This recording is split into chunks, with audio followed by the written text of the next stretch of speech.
Welcome to JC Math Station. இப்போ 12th business maths example 1.20 பார்க்கலாம்.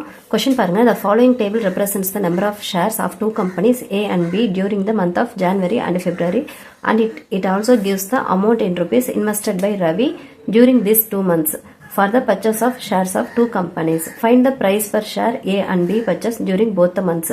Question இவ்வளோ பெருசாக இருக்குன்னு பயப்படாதீங்க. கொஷின் பெருசாகனால ஆன்சர் ரொம்ப சின்னதாக தான் இருக்கும், ரொம்ப ஈஸியாக தான் இருக்கும். இது வந்து அவங்க கிராமர்ஸ் மெத்தட் அப்படிங்கிறதையும் அவங்க மென்ஷன் பண்ணல. பட் இந்த மாதிரி கொடுக்கும்போது, இந்த மாதிரி டேப்லர் காலம்ல கொடுக்கும்போது கிராமர்ஸ் மெத்தடில் எக்ஸ் அண்ட் ஒய் கண்டுபிடிக்கிறது கொஞ்சம் சிம்பிளாக இருக்கும். ஸோ நம்மளே அண்டர்ஸ்டாண்ட் பண்ணிக்கிட்டு இந்த கிராமர்ஸ் ரூல் வந்து நம்ம அப்ளை பண்ண போகிறோம். ஒன்றும் இல்லை, இப்போ ரவிங்கிற ஒருத்தர் வந்துட்டு ஏ அண்ட் பி அந்த 2 கம்பெனியில் வந்து ஷேர்ஸ் வந்து வாங்குறாரு. ஸோ அவர் வந்து எவ்வளோ இன்வெஸ்ட் பண்ணியிருக்காரு அப்படிங்கிறதும் சொல்கிறாங்க. ஏ கம்பெனியில் எவ்வளோ ஷேர், பி கம்பெனியில் எவ்வளோ ஷேர்னு சொல்லியிருக்காங்க. பட் அவங்க வந்து என்ன சொல்லியிருக்காங்க, 1 ஷேரோட ப்ரைஸ் எவ்வளோ, ஒரு டோட்டலாக அமௌண்ட் எவ்வளோ இன்வெஸ்ட் பண்ணியிருக்காரு தான் சொல்லியிருக்காங்க. ஸோ 1 ஷேரோட பிரைஸ் எவ்வளோ அப்படிங்கறது வந்து கண்டுபிடிக்க சொல்லியிருக்காங்க. இது ஏ கம்பெனியில் எவ்வளவு, பி கம்பெனியில் எவ்வளவு, அது வந்துட்டு ஜனவரி மந்த்ல எவ்வளவு, பிப்ரவரி மந்த்ல எவ்வளோன்னு சொல்லி தனியாக கண்டுபிடிக்க சொல்லியிருக்காங்க. ஸோ நம்ம அதை வந்து இப்போ நம்ம கிராமர்ஸ் மெத்தடில் யூஸ் பண்ணலாம். சொல்யூஷன் பார்ட்ல let the price of 1 share of A be எக்ஸ்ன்னு எடுத்துக்கலாம். Let the price of 1 share of B y, அதாவது ஏ ஷேரோட பார்ட் வந்து எக்ஸ்ன்னு எடுத்துக்கலாம், பி ஷேரோட பார்ட் வந்து ஒய்ன்னு எடுத்துக்கிட்டா நம்ம அந்த ஈக்குவேஷனை அழகாக ஃபார்ம் பண்ணிக்கலாம். பாருங்க 10x ஜனவரி மந்த், இது பாருங்க இது எக்ஸ்ன்னு எடுத்துருக்கோம் இல்லையா A part. So 10x plus 5y, b part வந்துட்டு y ன்னு எடுத்துக்கிறதுனால 5y is equal to 125. Same அதே தான் 9x plus 12y is equal to 150. இது ஈக்குவேஷன் நம்பர் 1, இது ஈக்குவேஷன் நம்பர் 2. இப்போ இந்த 2 ஈக்குவேஷன்ல இருந்து நம்ம கிராமர்ஸ் ரூல் படி எழுதணும். எப்படி எழுதணும், x கோஎஃபிஷியன்ட்டையும் y கோஎஃபிஷியன்ட் மட்டும் தனியாக நம்ம வந்துட்டு மேட்ரிக்ஸ் ஃபார்மேட்டில் எழுதி டிட்டர்மினன்ட் கண்டுபிடிப்போம் இல்லையா. ஸோ நமக்கு டெல் வந்து டிட்டர்மினன்ட் ஃபார்மில் எடுக்கணும். கொடுத்துருக்க கிவன் ஈக்குவேஷன் வந்து நம்ம எக்ஸ் ஒய் கோஎஃபிஷியன்ட்ஸ் மட்டும் எடுத்துக்கலாம். எடுத்துகிட்டு இது டிட்டர்மினன்ட் எடுக்கும்போது நமக்கு நாட் ஈக்குவல் டு 0 வரணும். 10 into 12 120 minus 45. இதை நீங்கள் கேன்சல் பண்ணும்போது நமக்கு டெல் ஆன்சர் வந்துட்டு 75 வரும், which is not equal to 0. So நம்ம நெக்ஸ்ட் இதுக்கப்புறம் ப்ரொசீட் பண்ணலாம். ஸோ டெல் எக்ஸ் அப்படின்னு சொல்லணும்னா நமக்கு எக்ஸ் வேணும் இல்லையா, டெல் எக்ஸ் கண்டுபிடிக்கணும். எக்ஸ் கண்டுபிடிக்கணும்னா எக்ஸுங்கிற இடத்துல நமக்கு ஆன்சர் பார்ட்டில் எழுதணும், ஈக்குவேஷனில் ஆன்சர் பார்ட்டில் எழுதியிருக்கோம் இல்லையா, அந்த வேல்யூஸை எக்ஸ் பார்ட்டில் போட்டுடணும். 125 150. ஒய் பார்ட்டில் இதில் என்ன இருக்கோ அதை அப்படியே போட்டுடணும். இப்போ நம்ம இதை சால்வ் பண்ணிக்கலாம். 125 into 12 போடும்போது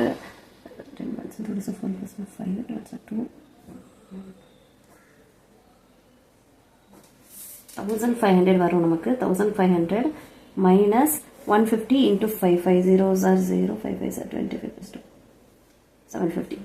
1500 minus 750 வருது. அப்போ நம்ம டெல் எக்ஸ் வந்துட்டு 750. நமக்கு டெல் எக்ஸ் கண்டுபிடிச்சாச்சு. நெக்ஸ்ட் வந்து நம்ம டெல் ஒய் கண்டுபிடிக்கணும். டெல் ஒய் கண்டுபிடிக்க நமக்கு ஒய் தான் வேணும். ஸோ ஒய் பார்ட்டில் ஆன்சர் எழுதுங்க.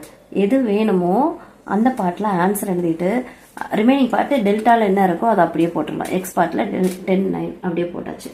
இப்போ நெக்ஸ்ட்டு 10 into 1500 வரும். 10 into 150 minus 125 into 995 sir 95 sir 1125 வரும் நமக்கு. இப்போ நம்ம இதை சால்வ் பண்ணும்போது 1500 minus 100 and 125 இதை சால்வ் பண்ணும்போது நமக்கு ஆன்சர் வந்துட்டு 375 கிடைக்கும். இப்போ del y is equal to 375. இப்போ நம்ம டெல் எக்ஸ் டெல் ஒய் ரெண்டும் கண்டுபிடிச்சாச்சு. நமக்கு கொஸ்டின் என்ன கேட்டிருக்காங்க, எக்ஸ் ஒய் தான் கேட்டிருக்காங்க. அப்போ எக்ஸோட ஃபார்முலா என்ன, del x by del. Del x எவ்வளோ கண்டுபிடிச்சிருக்கோம், 750 டிவைடட் பை 75. கேன்சல் பண்ணால் நமக்கு 10 கிடைக்கும். அப்போ எக்ஸோட வேல்யூ இஸ் ஈக்குவல் டு 10. இதே மாதிரி ஒய் கண்டுபிடிக்க del y divided by del. Del y எவ்வளவு, 375 டிவைடட் பை 75. டெல் வேல்யூ தான் போடணும். இதை நீங்கள் கேன்சல் பண்ணிங்கன்னா நமக்கு ஆன்சர் வந்துட்டு 5 கிடைக்கும். ஸோ நம்ம x is equal to y is equal to 5, x is equal to 10 சொல்லி கிடைச்சிருச்சு. இது எக்ஸ் ஒய்ங்கிறது தான் என்னது நமக்கு, நம்ம கொஸ்டினில் கொடுத்த மாதிரி எழுதிக்கலாம். ப்ரைஸ் ஆஃப் ஏ ஷேர் தான் நம்ம வந்து எக்ஸ்ன்னு எடுத்துருக்கோம் இல்லையா. X is equal to 10. அப்போது ப்ரைஸ் ஆஃப் பி ஷேர் வந்துட்டு ஒய் இஸ் ஈக்குவல் டு 5. அவ்வளோதான், அதாவது ஃபைனல் ஆன்சர். உங்களுக்கு ஏதாவது டவுட்ஸ் இருந்துச்சுன்னா கமெண்ட் பண்ணுங்கள். மறக்காமல் சப்ஸ்கிரைப் பண்ணி வச்சுக்கோங்க. நான் இதுக்கப்புறம் கண்டினியூவாக 12th பிஸ்னஸ் மேத்ஸில் இருக்க எல்லா சம்ஸுமே அப்லோட் பண்ணுறேன். ப்ளீஸ் எல்லாருமே சப்போர்ட் பண்ணுங்கள். தேங்க்யூ.